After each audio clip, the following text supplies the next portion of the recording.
That would be me. Look who we're hanging with. Jason David Frank. Boom shakalaka. Please do not change channel.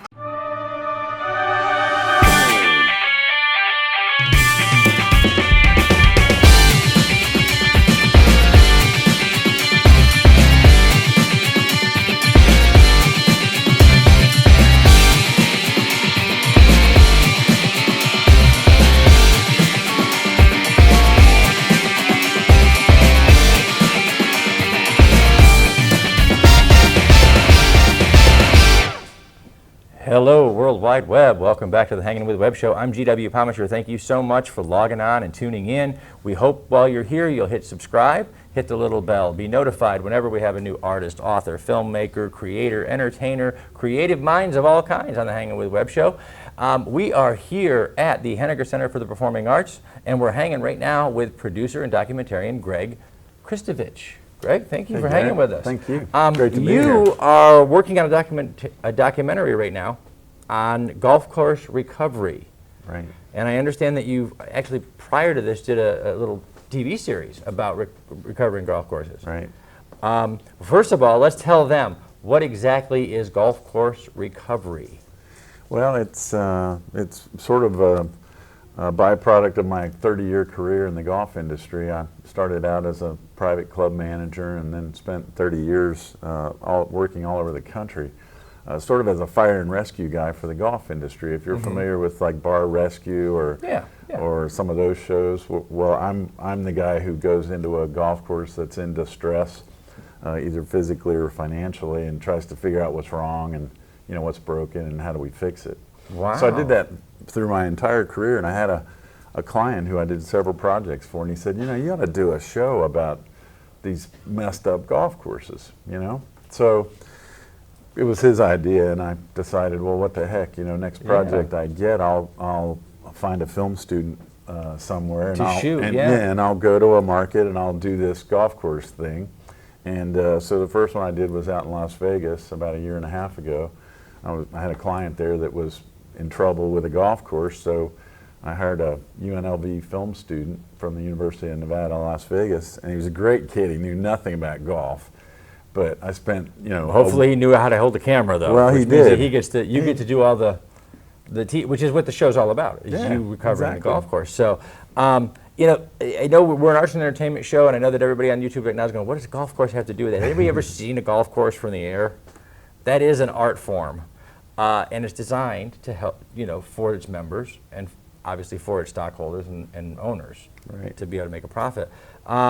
What drew you into that industry as a golf course entrepreneur? Yeah, well, I grew up playing golf, so I really enjoyed the game. Whenever you can do what you love and get paid, it's a win. Yeah, exactly. Yeah. So.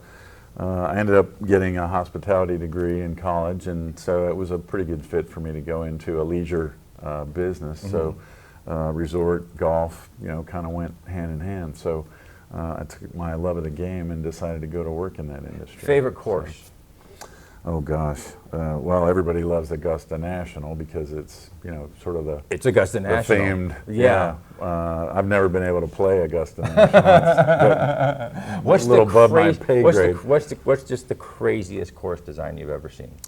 Oh gosh, I would say Pete Dye is very well known as an architect of really, really hard golf courses. So one of his more famous one is the stadium course up at Sawgrass in Ponte Vedra, where they have the Players Championship. And that's the one with the island green that everybody hits the ball in the water and because the it's crowd an goes island. wild. That's right. It's an island, guys. Exactly. That is really cool. So you started the show and started documenting in Las Vegas, Right. which, for those of you that don't know, is in the middle of a desert. So a golf course in Las Vegas is a lot of upkeep and a lot of work. Yeah. What were you able to bring to the course in Las Vegas? What direction were you able to give them to help them? Well, they were having some difficulties with their maintenance of the golf course. So the golf course. Because it's a desert. Yeah, it's a very difficult environment for sure. They get about an inch of rain a year in Las Vegas, and it usually all happens in 1 hour. So the watering program is obviously a real challenge, and water's extremely expensive. But a lot of what I run across is just frankly, management not paying attention to the details. So they had difficulties with their maintenance programs because they didn't have a process in place to sort of checklist everything. Because there are some frequencies and things that you have to do, made worse by the desert environment. And then marketing is a big part of it. It's people are going to Las Vegas for a lot of different reasons. There's more and more families trafficking through there now. But prior to that, it was mostly gambling and gaming. And so bringing people out to the golf course, pulling them out of those hotels and out to the golf course, I can see where that could be a bit of a challenge if you're not, versed in it. Right. You have to have a lot of friends at the hotels who can, guide people to your golf course. Yeah. And there's 60 golf courses in Las Vegas, so it's very competitive. So you have to sort of have a leg up on your competition. And it's not always about price. Sometimes you can just show people a really good time without necessarily giving them a big discount to get them out. So theirs was a combination of, kind of taking care of the What's the next course facilities. you're working on for your documentary? Well, it's funny because we had an assignment in Ocean City, Maryland last summer, and we did another show on that facility. And then most recently, we just finished a show on 3 courses here in Brevard County that are owned by the Brevard County government. Oh, wow. And that one's been a fun deal, too. We've been able to help them kind of find their way through. It is, because, there's years ago when Brevard County was working to, bring more people into Brevard and things like that. I know they picked up the golf course right up here up the road. And it's probably been a challenge for people in government to run a successful business on a golf course. Because it is for leisure, it is for entertainment, but it is also a business and can be a revenue generator or a revenue suck. One or the other. It's either going to make you money or it's going to cost you a lot more. What is the hardest recovery you've had to work on? Oh gosh. Just between management and maybe environment or the course itself, or just what was the hardest course that you had to... Well, I think there are so many of them, it's hard to pick one. But the most recent Is there one that maybe you finished and you thought, wow, I didn't know if we were going to get through that or not, but there it is. Yeah, probably one that we worked on last year. It was in Huntington, West Virginia, which is a very small community. Marshall University is there, but that's sort of their claim to fame. Otherwise, very rural, cold country, so not a lot of affluent population. I was going to say, so less golf affluent population and a college town. And golf is not, generally speaking, the sport that is most associated with collegiate life. That's right. That's right. Exactly. So that in and of itself, just, again, marketing to that audience has got to be a whole different ballgame. Yeah, it really was. And of course, our task there was to reopen a golf course that had been closed for about 4 months. So that it took a great deal of effort to do that.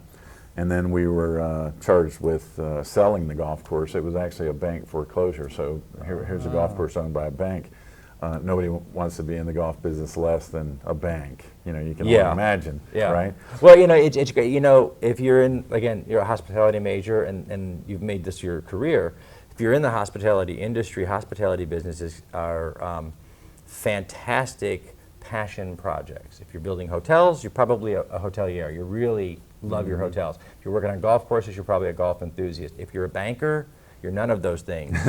This is just a huge resource that sits there. Right. Where is the show being shown now? Is it being distributed online, or is it do you have a distributor working it? Well, I don't. You and I were talking before the show started about how to get exposure and how to get your show out there. So I've sent it to a number of networks. The Golf Channel would be an obvious place One to would go. think. They've not responded. And then I've sent it off to a couple of the networks that run similar shows, like CNN and Travel Network and some of those.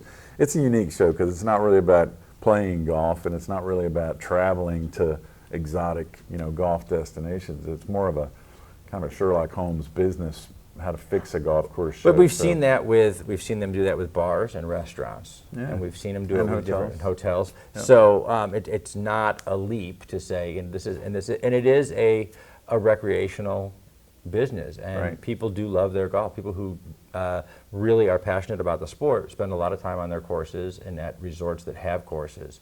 So it doesn't seem like it would be that big of a no-brainer, guys. Come on. Yeah. The Golf Channel. See that? You guys kind of do that.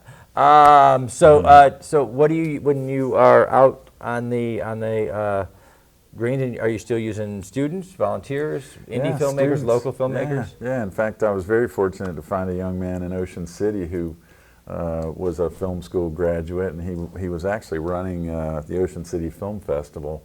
That was his sort of labor of love. Great kid, and he did a fantastic job for us up there. And then here locally, I used a UCF film student. And Fantastic, she was fantastic. awesome too. So It is, we love to see our independent creators get working right out of school and start learning their craft and honing their skills. And doing a new show and putting together not just, you're still doing your job on these courses. You're still rescuing these courses and Right. still trying to produce and direct a TV show on top of that. It's a pretty extraordinary endeavor. Yeah, well, it was a lot of fun finding the kids too, because I would just literally post something on Facebook and say, hey, I'm looking for somebody who can do a golf show. And I would get, 10, 15 responses from these kids. And the really neat thing was I would ask the kids, what do you think of the concept and the show? And again, all three of them didn't know a thing about golf, but they were like, you know what? And they're millennials too, so it's like they don't play golf. But they thought it was great. They were like, you know what? I'd tell you if I didn't think it was a good concept. No, that is fantastic. And I was like, well, is it boring? How does it come across? But it's a little difficult environment too, because you're out in the field. Yeah. And I remember one time here in Brevard County, it started raining, and we all had to duck for cover and get the equipment out of the. I was going to say, anybody who's ever carried a camera around knows that's not a pretty moment when it starts to rain like that. That's my shut up card, so I got to go. But what we do, we're going to say thank you to our partners and friends at Asylum Convention Entertainment Services, Something Unique Magazine, Famous Faces and Funnies, Krypton Radio, Off the Chain Radio with author Yvonne Mason, and Space Coast Comics. We want to thank our friends here at Brevard Film and Talent for hosting us today and bringing us all kinds of creative minds. We are here at the Henegar Center for the Performing Arts. We've been hanging with producer and documentarian Greg Christovich, who is putting together a documentary series on golf course recovery. Look for that coming to a major outlet near you really soon. Is everybody listening? Hollywood, call. He's waiting. Right on. Right now would be good. Cell phone's in his pocket, I saw it. Okay, we're going to say goodbye. Remember, everybody, log on, tune in, and see who we're hanging with next. Thank you so much. Hey, cool. That was awesome.